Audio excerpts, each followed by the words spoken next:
Hermano, una campaña evangelística puede ser buena. Una invitación puede ser buena.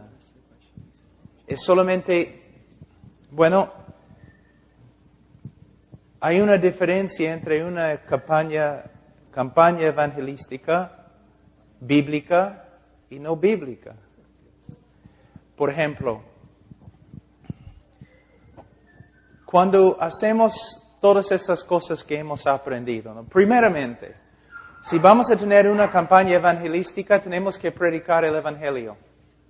El Evangelio no es cualquier mensaje que habla de Jesús. El Evangelio es un mensaje que habla específicamente acerca del Evangelio. Un bosquejo en 1 Corintios capítulo 15, versículo 1 a 4, pero de allí explicando a la gente, explicando lo que significa. ¿Qué significa la cruz? ¿Por qué murió Cristo? ¿Cómo murió Cristo? ¿Bajo la ira de Dios o como un mártir? En la invitación, ¿podemos dar invitaciones? Por supuesto, podemos dar invitaciones rogando a la gente que venga a Jesús con lágrimas. ¿Pero debemos usar manipulación? No. Por ejemplo, la idea de poner creyentes en la congregación y cuando el evangelista invita a la gente que pasa adelante, los creyentes pasen primero. Esa es una mentira, es un engaño. Si personas pasan adelante, gloria a Dios, pero no aconsejarles 5 minutos con algo tan superficial como 4 leyes espirituales. No dejarlos sin advertirlos bíblicamente acerca de lo que de verdad va a pasar si son creyentes y lo que no va a pasar si no son creyentes. Podemos tener campañas evangelísticas. En mi opinión, el mejor evangelista que ha vivido en la tierra era Jorge Whitefield. Jorge Whitefield predicaba hasta que sangre salía de su boca. Con lágrimas predicaba, pero predicaba el Evangelio y invitaba a la gente bíblicamente. Y cuando la gente no indicaba que quería conocer a Cristo, Él los aconsejaba bíblicamente. Entonces, las campañas evangelísticas son buenas si son bíblicas. Sí, son bíblicas. Este país necesita evangelistas, pero evangelistas como Jorge Whitefield, no como los que lo hacen muchas veces en el día de hoy. No solamente los carismáticos, hay muchos evangelistas bautistas que están haciendo un montón de daño por causa de sus invitaciones y la manera en que predican.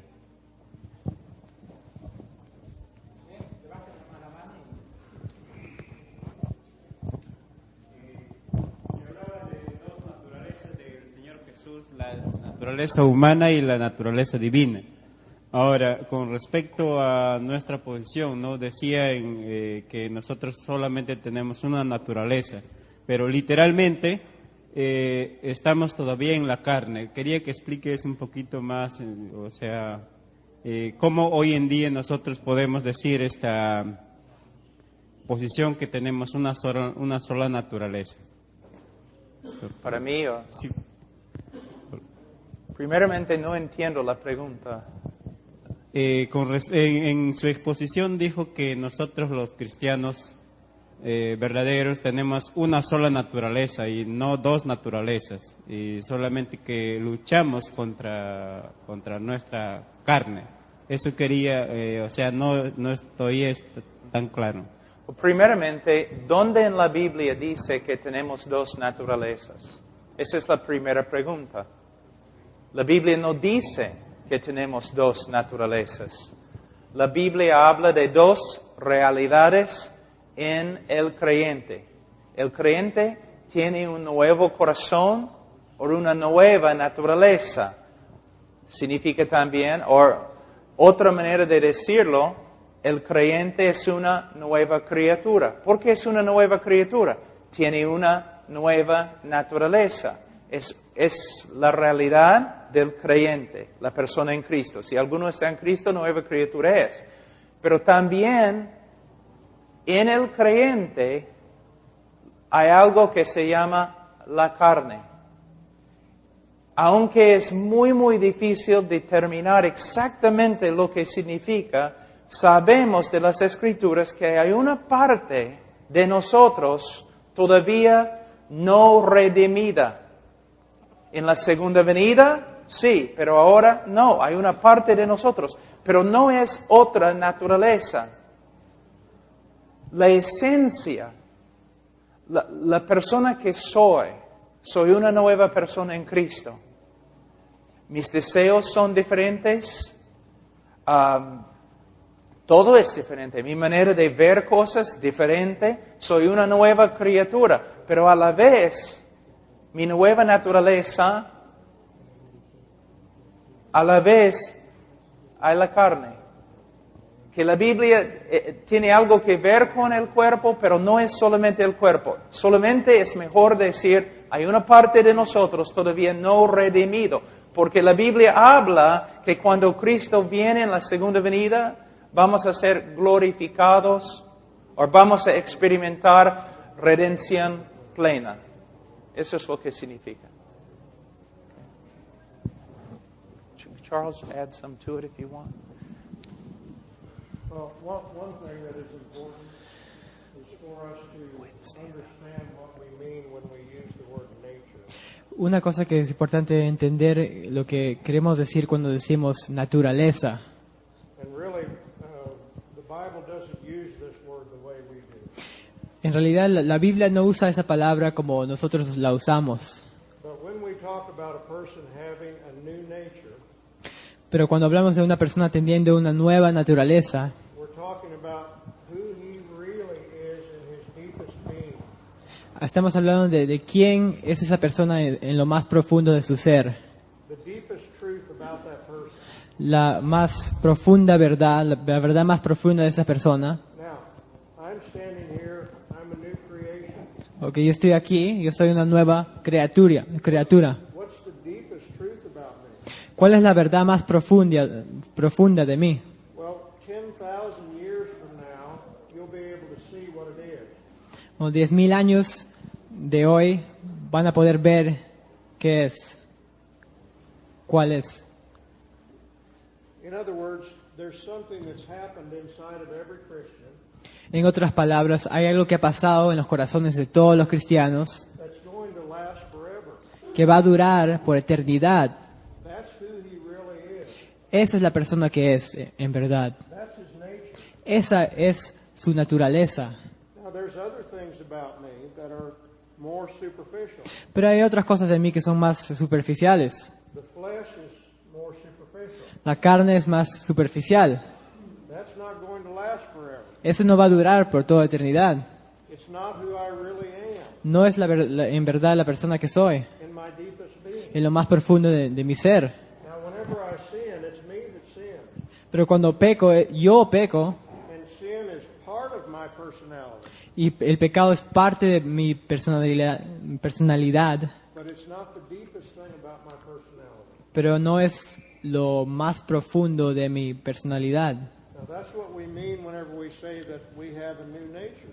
Eso es lo que queremos decir cuando tenemos una nueva naturaleza. Or when God says that he puts his laws on our heart. O cuando Dios dice que pone sus leyes en nuestros corazones. He means that I will give them a heart that loves me. Él lo que quiere decir es que les voy a dar un corazón que me va a amar a mí. So one nature. So, una naturaleza, Nothing can have two natures. nada puede tener dos naturalezas. Now, when we talk about the Lord Jesus Christ, Pero cuando hablamos del Señor Jesucristo, we're not talking about the same thing. no estamos hablando de la misma cosa. The divine nature is a different kind of being than the human nature. La naturaleza divina es una cosa diferente que la naturaleza humana. And really, we don't even understand that. Y ni siquiera podemos entender eso, es algo que no podemos entender. But when we say Pero cuando decimos que Jesús tenía dos naturalezas, decimos que una era divina y otra era humana. But what we're talking about here has to do with something moral. Pero lo que estamos hablando ahora tiene que ver con algo moral, Not something metaphysical. no algo metafísico, Not something that has to do with being, no algo que tiene que ver con el ser, sino like God's being and man, como el ser humano y el ser divino. but something that has to do with good and evil. Es algo que tiene que ver con el buen y el mal, Either we're a bad tree or a good tree. o un árbol bueno o un árbol malo. Entonces, esa es diferente que la naturaleza, lo que quiere decir. Naturaleza que tenemos nosotros es algo completamente diferente que lo que Jesús tenía, una naturaleza humana y una naturaleza divina. Es algo diferente. Una cosa, quizás estás pensando, ¿por qué es importante? Mira, muchos cristianos dicen constantemente, yo soy nada más que un pecador, un pecador. Yo escucho a los creyentes diciendo, soy un pecador, amo el pecado, no puedo resistir. Es increíble cómo hablan los creyentes. Entonces, cuando la tentación viene, el creyente dice, bueno, soy pecador, no puedo resistir. Pero cuando una persona se da cuenta que es una nueva criatura y la tentación viene, el creyente dice, yo sé que es una tentación y me está llamando, pero yo también sé que soy una nueva criatura. Y si yo muerdo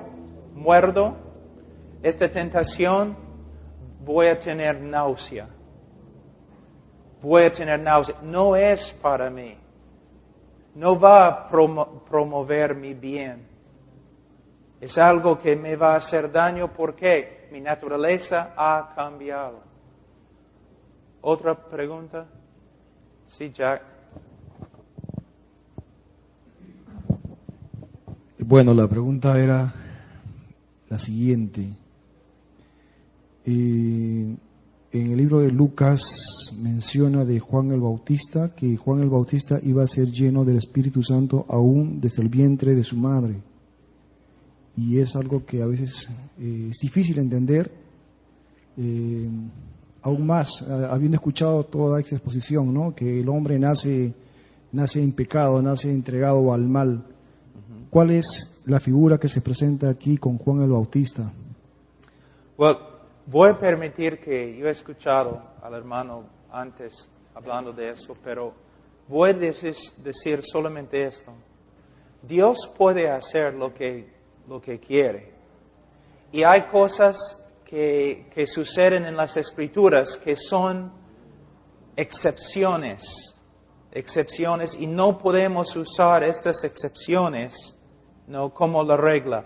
Sabemos lo que la Biblia dice acerca del hombre desde su nacimiento y sabemos lo que tenemos acá.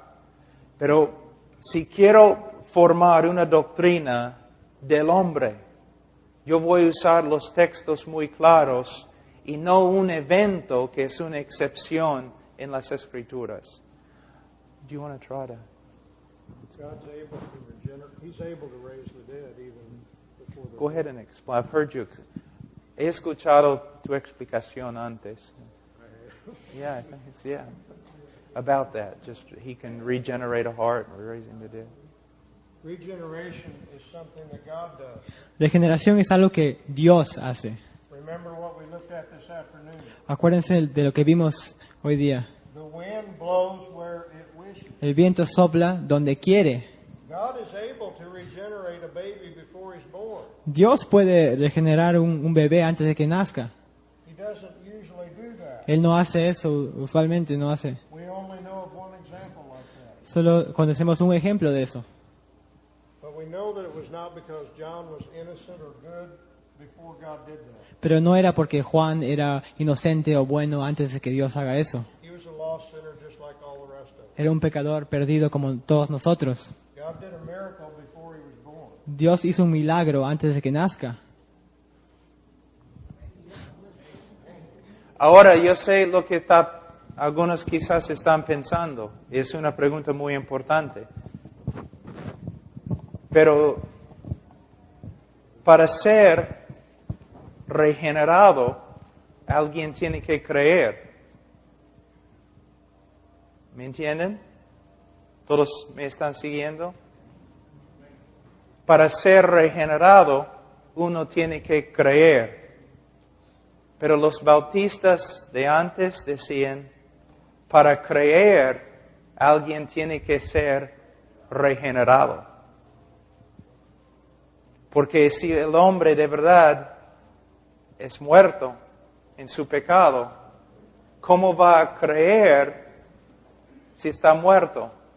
Antes que puede creer, Dios tiene que hacer una obra en su vida.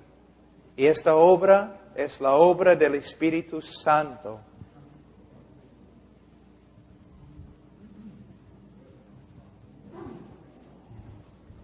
Una pregunta. Had to, 'cause that's El what pastor was going Pablo on in that guy's head. 'Cause he was looking like this.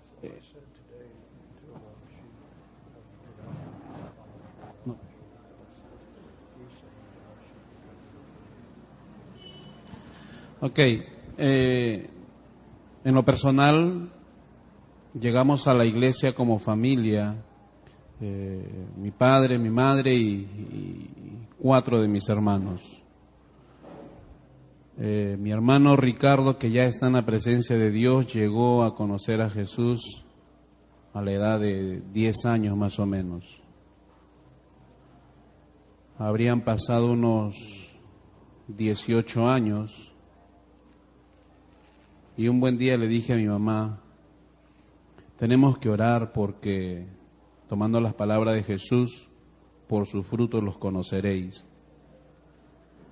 Y si es así, pues últimamente mi hermano no ha estado dando buen fruto. Así es que empezamos a orar. Para ello mi hermano estaba delicado. Él no sabía que habíamos orado por él. Pero al día siguiente, él agarra y muy temprano me llama y me dice, quiero orar contigo. Él no sabía lo que yo había hablado con mi mamá. Yo quiero orar contigo. Porque yo me he encargado de la alabanza durante tantos años en la iglesia del Bosque. Él ha querido cantar conmigo, él ha querido hacer muchas cosas conmigo, pero por cosas que yo veía y no consideraba, entonces no permitía que esto sea así. Él me dijo, quiero orar contigo, y Pablo hizo la oración que yo jamás se la escuché. Él se quebrantó, le pidió perdón. Él hizo una oración sin saber que ese mismo día, en la noche, iba a partir a la presencia de Dios. Hablamos de estilo de vida. Si yo tomo eso, entonces él no tuvo oportunidad de dar una evidencia. Y después otra pregunta. Pablo, cuando tú mueras, ¿a dónde vas a ir? Y te pregunto esto porque acabas de decir que hasta ahora, de vez en cuando tú mismo te preguntas en cuanto a tu salvación. Okay. Pero Pablo pudo decir, el apóstol, por lo cual estoy seguro. ¿Qué más dijo Pablo? De que nada ni nadie. Que siempre estaba cuidándose para asegurar que después de predicar a otros, él mismo no sea desechado. Algunas cosas quizás no me he comunicado bien, porque no me has entendido. Si tu hermano confesó a Cristo y nunca llevó fruto, nunca tenía fruto, entonces probablemente su confesión y todo falsa. Pero mira lo que estás diciendo. ¿Qué pasó? Tú me estás diciendo que antes de morir se quebrantó, reconoció que no había vivido una vida correcta que necesitaba misericordia, la gracia de Dios. Esto es lo que estoy diciendo, es fruto. Lo que estoy diciendo, hermano, es cuántas veces encontramos personas que hacen su decisión, nunca llevan fruto, nunca se quebrantan, nada. Tu hermano, no era una oración que él hizo simplemente porque sabía que iba a morir, sino él mismo reconoció, Dios hizo una obra en su vida y reconoció, estoy mal, necesito la gracia de Dios.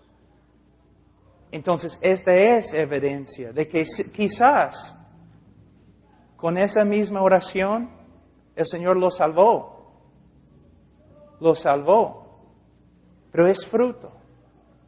No estoy diciendo que uno tiene que creer y después tiene que tener un montón de fruto antes que muera. El ladrón en la cruz oró. Pero si él no hubiera muerto ese día, él habría vivido una vida diferente. Lo que estás diciendo, si tu hermano hubiera continuado viviendo, probablemente habría vivido una vida diferente. Entonces había fruto. Now, tú mismo dijiste a tu mamá, mi hermano no está llevando fruto, tengo miedo, su alma quizás ni es creyente, ¿no es cierto? Eso es exactamente lo que estoy diciendo. Te pusiste a orar por él, oraste, parece que el Señor contestó tu oración, empezó a obrar en su vida. Quizás era creyente y se quebrantó como creyente.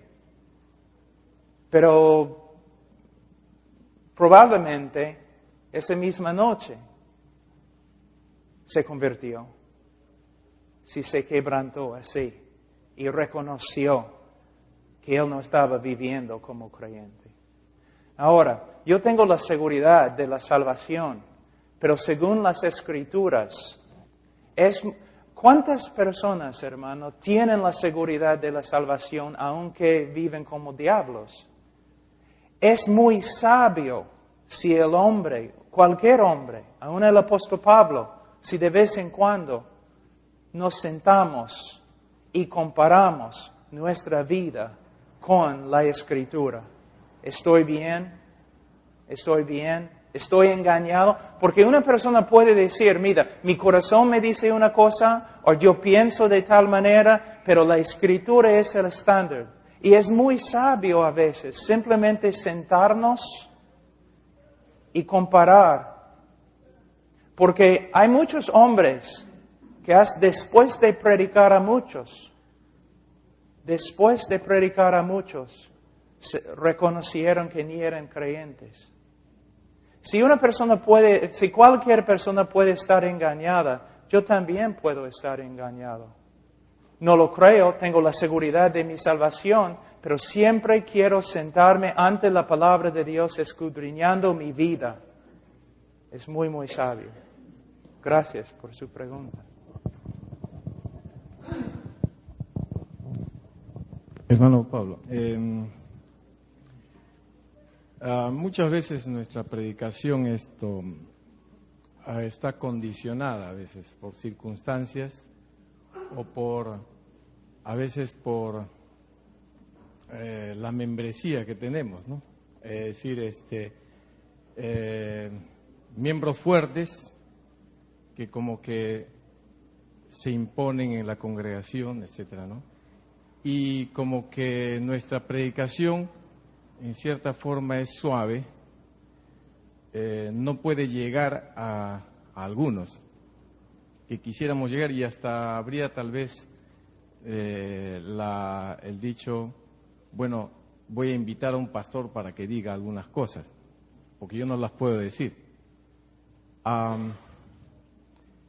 Tiene que ver tal vez con quién moldea a quién.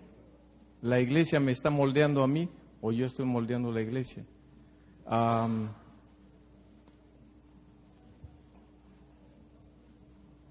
¿Tiene relación esto con eso que dice, con el dicho que dice, tal el pastor, tal la iglesia? ¿Algún comentario al respecto? Primeramente, todos nosotros tenemos que tomar una decisión. Yo recuerdo un pastor que me dijo, yo reconozco lo que los bautistas antiguos enseñaron. Y yo sé que es verdad. Pero si lo hago en mi iglesia,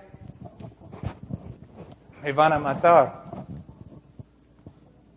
Yo le dije, muérete entonces. Hay que tomar una decisión. Tarde o temprano uno tiene que decidir qué voy a hacer con mi vida. ¿A quién voy a temer? ¿A Dios o a los hombres? Pero a la vez, ¿la iglesia debe moldear al pastor o el pastor debe moldear a la iglesia? Quizás el Señor debe moldear a los dos. Y la manera en que el Señor lo hace es por medio del estudio de la palabra de Dios. Por ejemplo,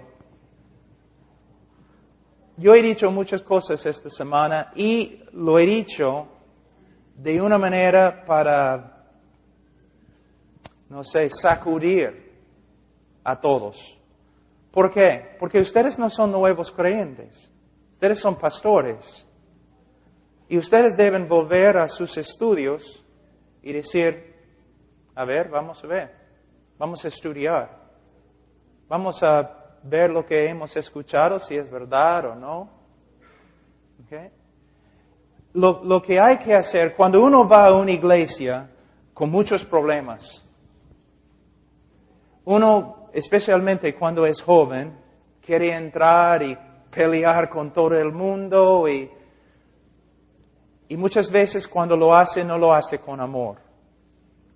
Lo mejor es dedicarte a enseñar la Escritura expositivamente, capítulo por capítulo, versículo por versículo.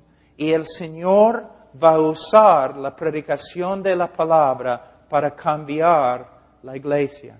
No debes usar el púlpito para pelear con los hermanos, ni para resolver problemas. Spurgeon dijo que un cobarde usa el púlpito para hacer eso.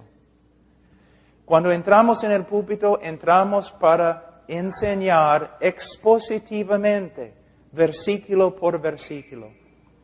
Algo que yo recomiendo cuando uno está pastoreando es lo siguiente. Si predicas 3 veces a la semana, quizás 2, por lo menos una vez, pero quizás 2 veces, debes dedicarte a enseñar libros de la Biblia. Por ejemplo, el libro de Efesios, versículo 1, versículo 2, versículo 3, a veces demora 3, 4 años. También enseñar temas, no cambiando el tema cada domingo, pero enseñar temas. Por ejemplo, lo que la Escritura dice con respecto a la sanidad, o lo que la Escritura enseña sobre la gracia, y temas.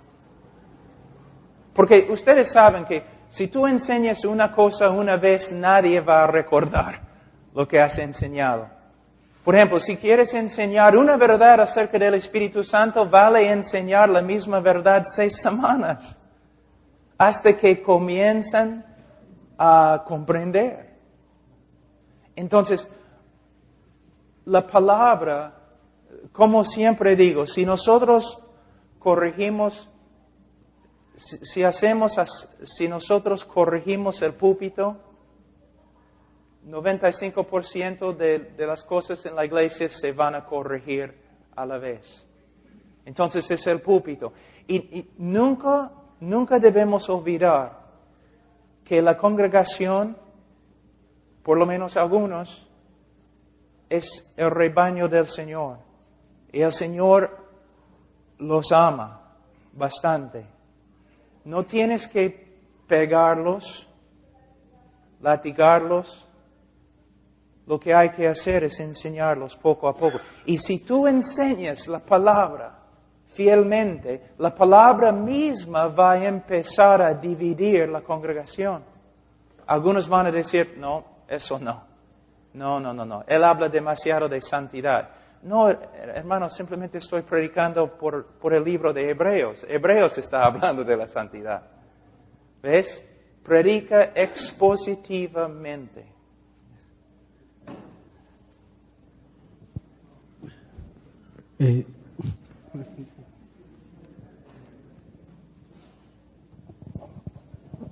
Pastor Pablo, ayer no pude dormir. No era por el terremoto.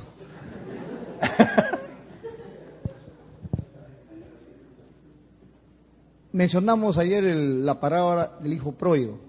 Sí. Pero algo me quedó intrigado ahí cuando usted dijo que no tenía que ver nada el hijo pródigo ni el padre, sino el hijo mayor. La primera parte entiendo, la parte de atrás no entiendo. Eso quisiera que me entiendan. ¿Cuál es la pregunta? Usted dijo que la parábola del hijo pródigo no tenía que ver nada con el hijo pródigo ni con el padre, sino con el hijo mayor. ¿Y cuál es la pregunta? Esa es la pregunta. O sea, yo entiendo lo del hijo pródigo, hasta el padre entiende, ¿Sí? porque es parte de mi vida. Pero usted dijo que no tiene nada que ver esta parábola ahí el hijo pródigo ni el padre. Usted dijo que la parábola solamente se dedicaba al hijo mayor. Esa parte es lo que no entiendo. Lo del hijo mayor, usted dijo que... ¿Cómo que tiene algo que ver con el hijo mayor? Sí, solamente la parábola estaba con el hijo mayor, no tenía que ver el hijo pródigo ni el padre. Lo principal de esa parábola es el hijo mayor. Ahí Sí. está, ya. Eso es lo que no entiendo, porque la primera parte lo entiendo y es parte de mi vida. Ok, ¿por qué tiene algo que ver con el hijo mayor? Porque es el principal. Ok. Capítulo 15, versículo 1. Se acercaban a Jesús todos los publicanos y pecadores para oír. ¿Ok? Los pecadores grandes estaban acercándose a Jesús. ¿Ok? Como el hijo pródigo se acercó de nuevo a su padre. Y los fariseos y los escribas murmuraban diciendo, este a los pecadores recibe y con ellos come. ¿Ok? ¿Qué dijo el hijo mayor? Mi papá recibió a mi hermano y está comiendo con él. ¿Ok? El hijo pródigo era pecador. Como estos publicanos y todos que estaban acercándose a Jesús. Pero también el hijo mayor era pecador. Como los fariseos. Pero el hijo mayor pensaba que él era digno de todas las bendiciones del Padre, porque yo he trabajado, yo he hecho las cosas, yo he obedecido a mi papá, y este no ha hecho nada. Los fariseos igual. Nosotros hemos obedecido a Dios, nosotros hemos servido a Dios, y estos publicanos y prostitutas y todo no han hecho nada. Pero el Mesías, Él dice que es el Mesías y Él está recibiendo a ellos. ¿Ves? Es igual. Jesús entonces empezó a contar la parábola del hijo pródigo, que de verdad debe llamarse la parábola del hijo mayor.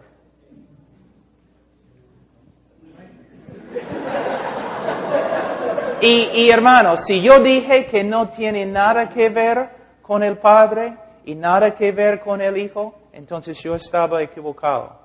Yo no hablé bien. Tiene algo que ver, pero no es de ninguna manera el punto principal. Sí, hermano. Okay. Yo tengo el gran honor de estar en esta reunión de sabios, porque estudiamos la palabra de la sabiduría. Ajá. Siempre usted habla del Evangelio, pero algo que me cosquillea por ahí es cuando usted dice el Evangelio bautista. Nosotros predicamos el Evangelio de Cristo, no el Evangelio de Bautista. ¿Por qué tanto Bautista? ¿Y por qué no Evangelio de Cristo? Porque a menos que sepas lo que los cristianos de la historia también han predicado, quizás solamente estás predicando el Evangelio de ti.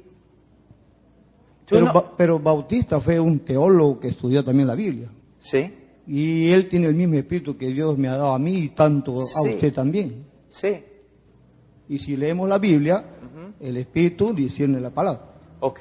Voy a darte O hay espíritus más poderosos que están sobre otros y nosotros tenemos menos, somos incapacitados para entender la palabra de Dios. que vamos a resolver el problema. Ven acá. No, a mí me gusta este chido, me gusta a mí. Ok, ven acá. Usted es predicador. Sí. ¿Sí?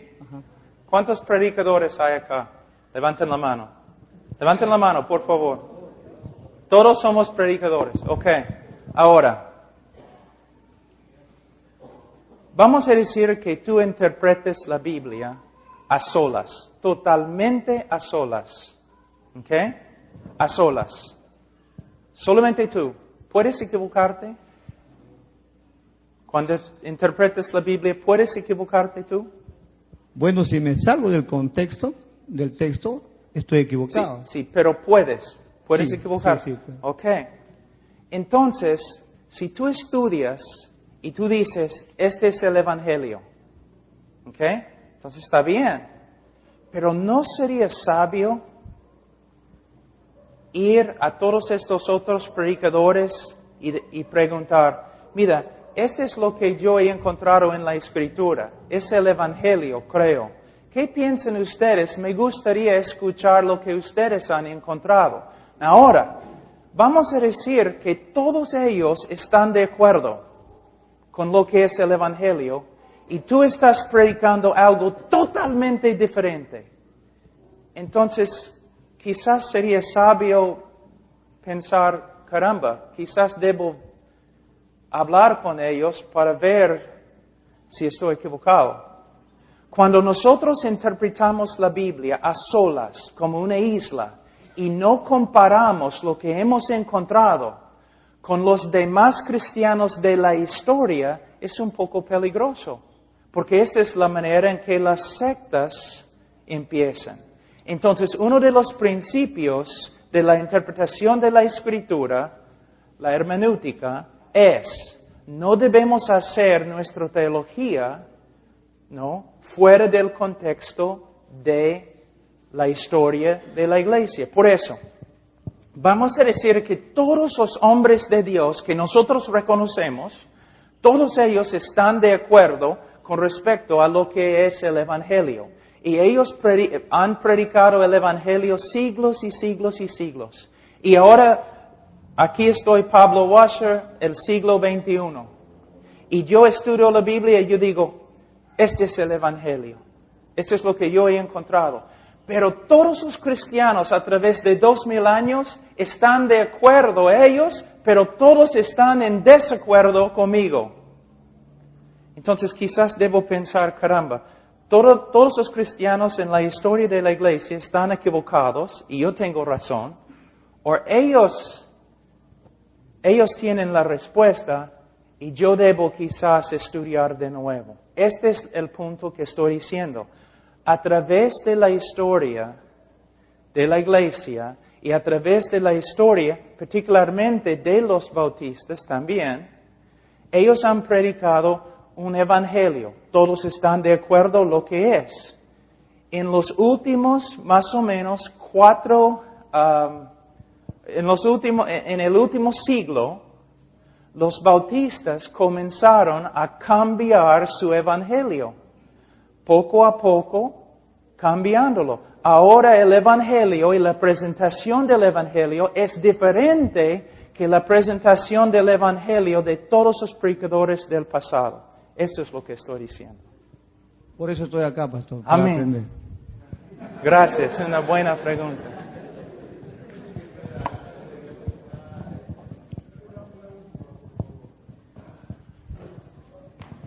Gracias. Bueno, el tema que hemos estado o que estamos todavía escuchando sobre el Evangelio es importante, interesante. Obviamente se está predicando esto porque se ha observado que, como decías hace unos instantes, la Iglesia Bautista se ha olvidado de presentar correctamente el Evangelio. Y mi pregunta es esta, y de alguna forma también un poco que me asusta. Quizás tampoco no nos hemos dado cuenta que quizás en otras cosas también estamos fallando. Por eso, ¿y tú has podido percibir otros puntos erróneos? Por ejemplo, el hecho de que siempre mencionemos cuando oramos en el nombre de Jesús, amén. Es como una fórmula que usamos siempre, pero creo que en la Biblia no encontramos. Por ejemplo, hemos orado, hemos visto o encontramos muchas veces que Jesús mismo oraba, que los discípulos oraban, pero nunca tenían esta fórmula al terminar. Y creo que no se trata, cuando encontramos que Jesús nos dice que tenemos que pedir todo en su nombre, no se trata de repetir esta última frase en cada oración que tenemos. no en cada. Pero tenemos que tener en cuenta, No, eso pero sí, solo sí. En el nombre de Jesús. Por ejemplo, a veces yo he terminado una oración, o en toda la oración no he dicho en el nombre de Jesús y personas se asustan. Pero ese no es de nuevo. Hemos tomado una verdad y hemos reducido la verdad en un rito. Una cosa que hay que hacer, pero eso no es lo que él quería decir. Otro lugar donde creo que nosotros estamos equivocándonos en el día de hoy es con respecto a la santidad. La santidad es algo muy importante. Pero hay un montón de cosas. Por eso, hermanos, mira, la iglesia, por supuesto, la iglesia va a sobrevivir, porque es la obra de Dios. Pero hermanos, es difícil ser pastor. La obra más difícil en la tierra es ser pastor. Es más fácil ser misionero, evangelista, cualquier otra persona. El trabajo de ser pastor es el más difícil. Pero hermanos, si nosotros no estudiamos la Biblia, ¿quién va a hacerlo? No estudiamos la Biblia solamente para tener un mensaje. Estudiamos la Biblia para saber la verdad. Y porque todo se conecta en la Biblia. Si voy a hablar del crecimiento espiritual del hombre, entonces tengo que saber algo de cómo es el hombre cristiano. Si voy a predicar a los incrédulos, tengo que entender ¿a quién estoy predicando? Si es una persona solamente enfermo en su pecado, entonces puedo predicar de tal forma. Si es una persona muerta, entonces voy a predicar de otra forma. Casi todo lo que hay, nosotros tenemos que averiguar y estudiar. Tenemos que hacerlo. Se puede decir que cada generación tiene que redescubrir lo que la Escritura dice. Mira, Carlos Spurgeon, en mi opinión, era el predicador más grande que ha vivido, quizás, desde los apóstoles. Pero el hecho que Carlos Spurgeon dice algo no significa que yo voy a aceptarlo. Yo mismo, si no voy a estar de acuerdo con él, yo debo tener buenas razones. Pero todavía yo tengo que estudiar y que el Señor tenga misericordia de mí. Es mi trabajo. Con respecto a la familia, yo creo que uno de los lugares donde ya nos hemos malogrado totalmente. Mira, voy a darles otra noticia que ustedes pueden decir a otros. El ministerio no es la cosa más importante en mi vida. En esta tierra, la cosa más importante en mi vida es mi esposa. Después de mi esposa, mis 3 hijos. Porque según 1 Timoteo capítulo 3, si yo no manejo bien mi familia, ni puedo predicar. La familia. Discipulando, por ejemplo, estás discipulando a todo el mundo, ¿no? ¿Estás discipulando a tu esposa? Voy a darte otro ejemplo. Escuela dominical. Hay que enseñar a los niños. Fíjate un ratito. ¿Cuánto tiempo pasamos o usamos preparando la escuela dominical? Bastante para los niños. ¿Cuánto dinero gastamos para tener escuela dominical? Y hay conferencias sobre la escuela dominical. Pero la Biblia dice que los padres deben discipular a sus hijos. ¿Cuánto tiempo enseñamos a los padres que hagan la obra que el Señor los ha mandado? ¿Ves? Hemos reemplazado los mandatos de Dios con plan B. ¿Ves? Puedes ver. Nunca dice que otra persona debe enseñar a mis hijos. Dice que yo como padre debo discipular, enseñar, disciplinar a mis hijos. Mira cómo ya somos bíblicos, ¿no? ¿Cuántos de los padres en la iglesia, en las iglesias, están haciendo lo que Efesios capítulo 6 dice? Nadie. Pero ¿cuántos sermones has predicado? Enseñándoles que, aunque la escuela dominical puede ser algo muy buena, no puede jamás reemplazar la obediencia de un padre enseñando a su propio hijo. Hay un montón de cosas.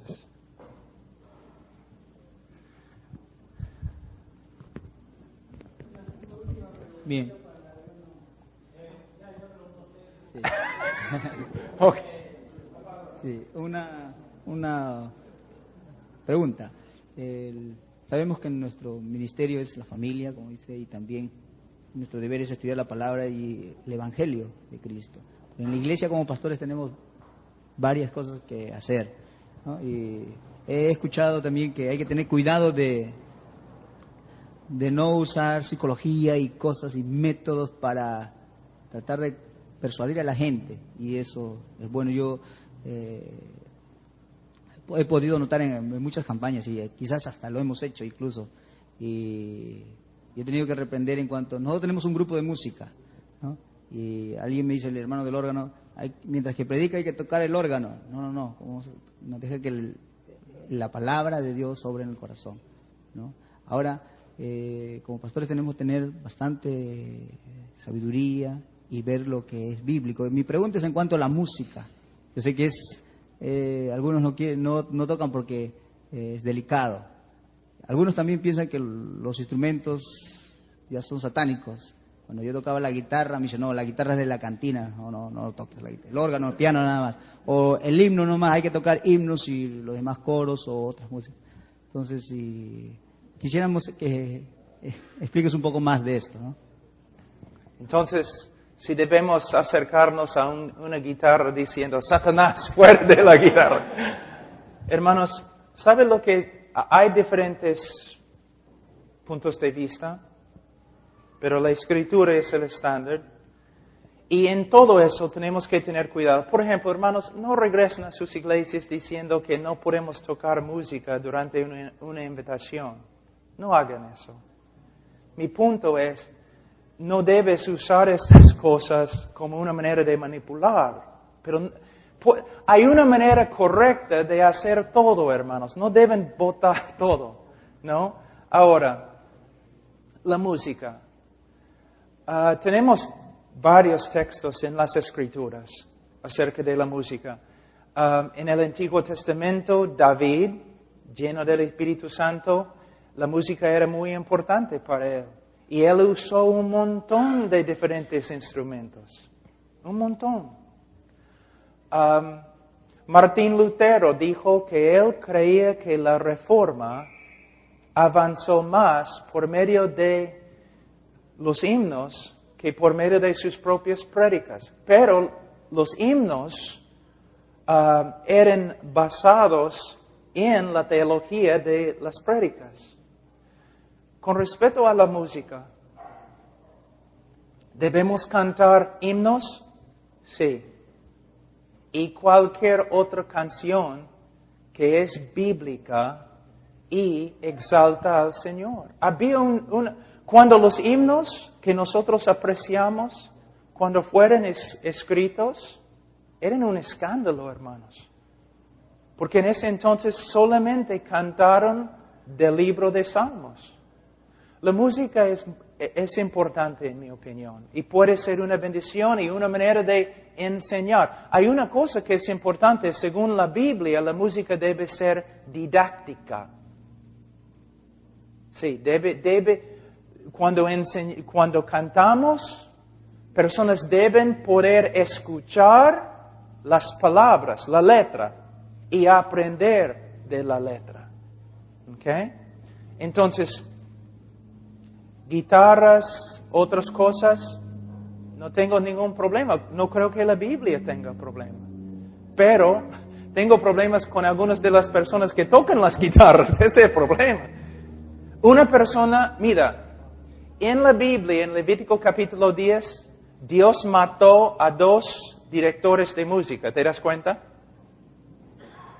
Los sacerdotes.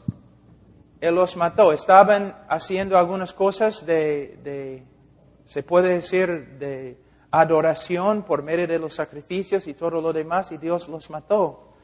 El hombre que dirige la música no puede ser cualquier hombre.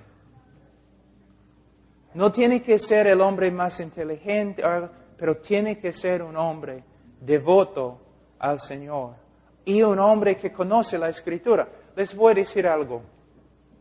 ¿Sabe que cuando hacemos la teología propia, que es la teología principal de Dios, los atributos de Dios, cuando solamente estudiamos los atributos de Dios, casi 75% de todos los textos salen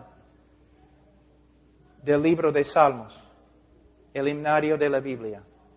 Eso nos enseña que si vamos a cantar a Dios, tenemos que conocer a Dios y tenemos que cantar cosas correctas acerca de Él. Hay mucha música contemporánea que no me gusta. No porque es contemporánea, sino porque no es bíblica. Pero si hay una canción contemporánea que es bíblica, voy a cantarlo. Otra cosa que necesitan saber, de ninguna manera estoy en contra de tener una persona dirigiendo la música. De ninguna manera. Puede ser una bendición. Pero lo que tienen que entender es por la gran parte de la historia de la iglesia nunca había un director de música. Solamente una persona empezó a cantar y otra persona después otra canción y cantó. Así. No, de nuevo, no estoy en contra. Tenemos director de música en nuestra iglesia que está totalmente dedicado a la adoración. Caramba, hombre de oración. Pero, sí. Pero muchas veces la letra está bien, pero a veces hay conflictos con el ritmo. Sí. Sí. Sí.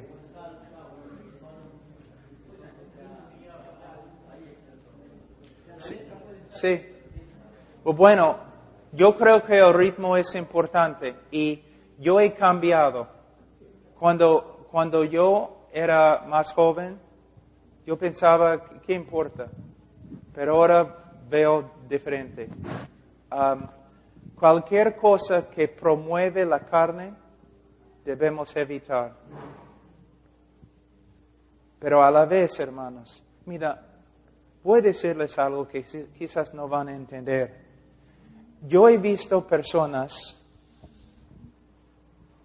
con sus manos arriba, moviéndose un poco demasiado para mí, y era totalmente carnal. Y yo he visto otras personas haciendo la misma cosa y se notaba que era espiritual. Si la iglesia es santa, si los hermanos están caminando con Cristo en amor, no vas a tener problemas así. ¿No? Puedes enseñar que todos se sienten o se paran así y cantan. De verdad, puedes hacerlo. Pero quizás esta persona todavía es fornicario. Lo importante es un hombre santo, es una mujer santa. Ropa también es importante. Es algo muy triste cuando un predicador visita una iglesia para predicar y ni puede mirar la congregación por causa de la ropa o falta de ropa que hay. ¿No? Entonces hay balance en todo. ¿Sí, hermano?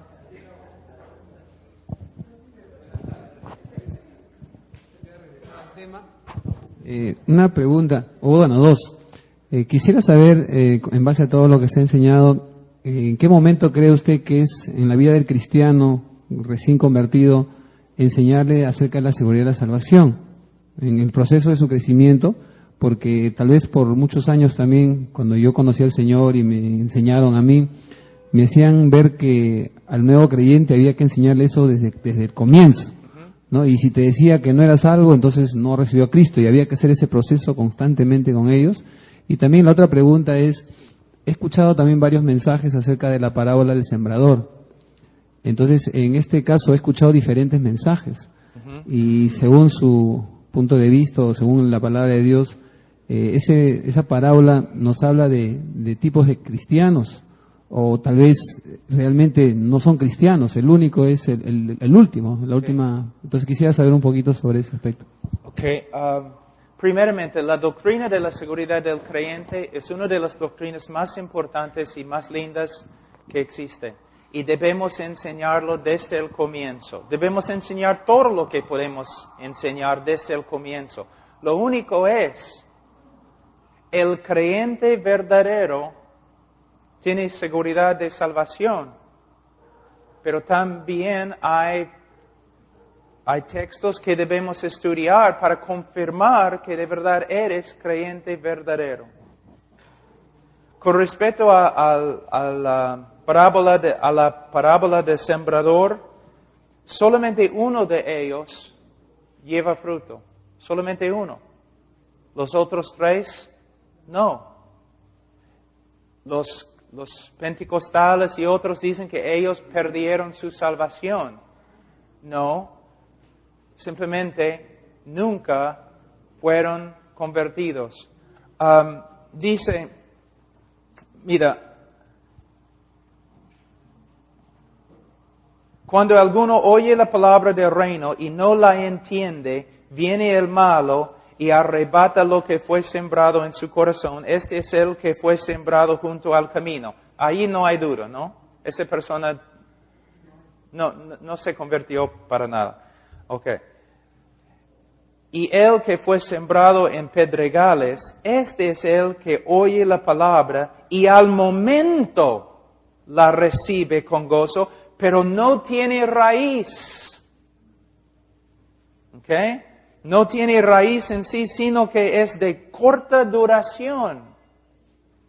Pues al venir la aflicción o la persecución por causa de la palabra, luego tropieza. Ese es uno de los problemas con el movimiento carismático. Promete un montón de cosas que Dios nunca prometió. Una vida fácil, riqueza, salud, sanidad, riqueza, todo. Y cuando mayormente han hecho un estudio y una persona que va a una iglesia carismática dura mayormente menos que 3 años. ¿Por qué? Comienza a ver que no es así. Pero están en la iglesia no por razones bíblicas, sino razones egoístas. No es creyente. Y la aflicción y la persecución demuestra que no es creyente. El que fue sembrado entre espinos, este es el que oye la palabra, pero el afán de este siglo y el engaño de las riquezas ahogan la palabra y se hace infructuosa. Es una persona que, de nuevo, empieza, pero no persevera. Mas el que fue sembrado en buena tierra, este es el que oye y entiende la palabra y da fruto y produce a 100, a 70 y a 30 por uno. Entonces, es el único de los 4 que de verdad se convirtió. Ahora, algo que debemos ver. El sembrador predica. 4 personas confesaron fe. 4 personas dijeron, somos cristianos. Pero al final, solo uno era genuino. ¿Ves? Por eso nosotros, si tenemos amor,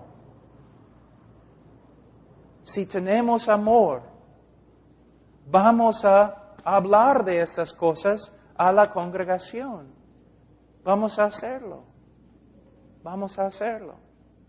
Volviendo al hermano del hermano. Mira lo que sucedió. Algo pasó. Reconoció. Se quebrantó. ¿Qué es? De verdad, solo el Señor sabe, pero hay 2 posibilidades. Uno, era creyente y por fin el Señor lo arregló. O nunca era creyente y en ese momento se convirtió. ¿Te das cuenta? Pero tenemos un hermano acá que reconoció, mi hermano dice que es creyente, pero no tiene fruto. Se preocupó, oró, intercedió. Ese es el trabajo, esa es una ilustración perfecta del trabajo de un pastor.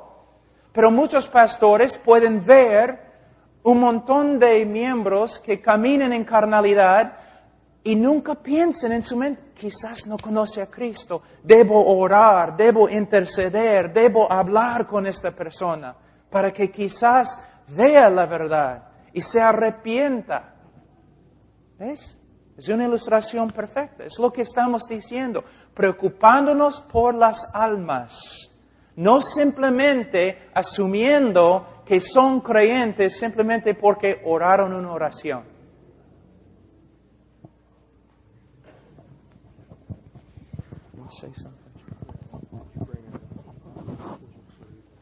Muy bien, ya está. A ver, la última. Él va a añadir. Cuando miramos esa parábola del sembrador, el último hombre era el único que dio fruto. Pero el Señor dice que hay diferencias entre cristianos. Algunos 30, algunos 60, algunos 100. Entonces hay diferencias. Pero todos tienen fruto.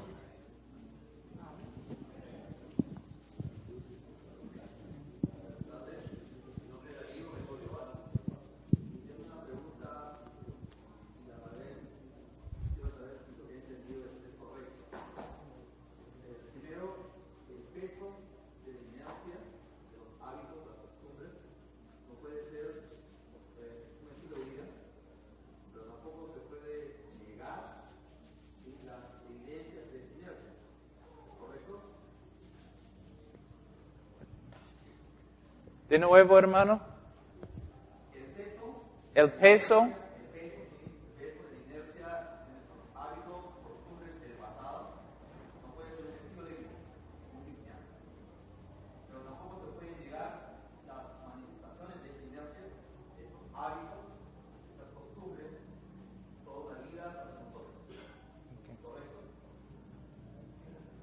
No estoy seguro que...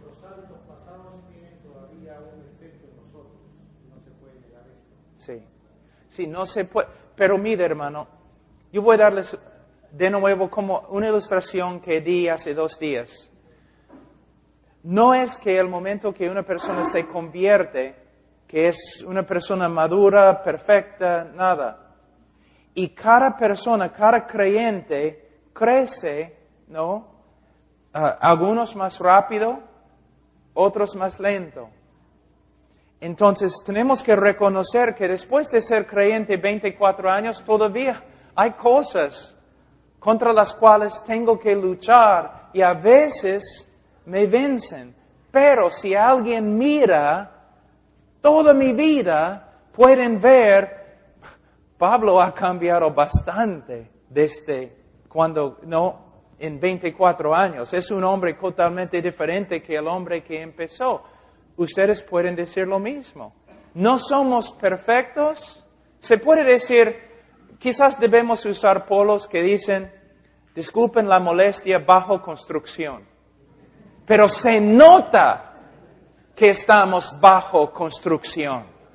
Se nota que algo ha entrado en nuestra vida que no nos suelta. Sigue obrando para cambiarnos. Sí.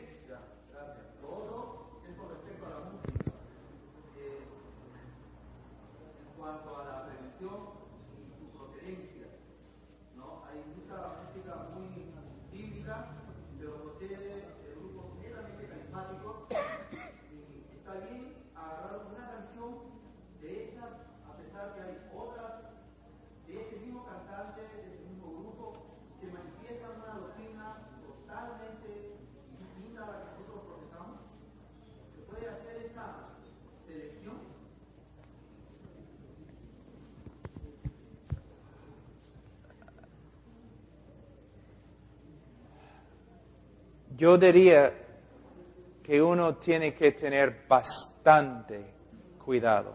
Que uno no solamente debe leer la canción o estudiar el ritmo, pero hay que ver la fuente de la canción. La fuente.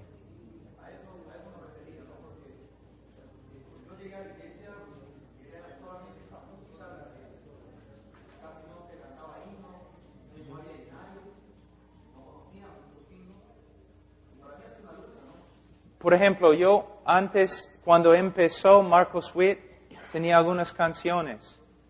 Ahora, no sé si ustedes han visto el video, él con los católicos y cantando y tienen fotos de María.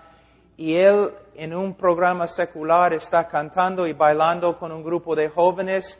Y toda la canción tiene solamente estas letras. Tengo libertad, tengo libertad, tengo libertad. Y estoy pensando, Marcos, pero necesitas santidad. Entonces yo tengo bastantes problemas con lo que está sucediendo en su vida. Y es cierto, no voy a cantar canciones que provienen de personas que de verdad están demostrando que están extraviándose bastante.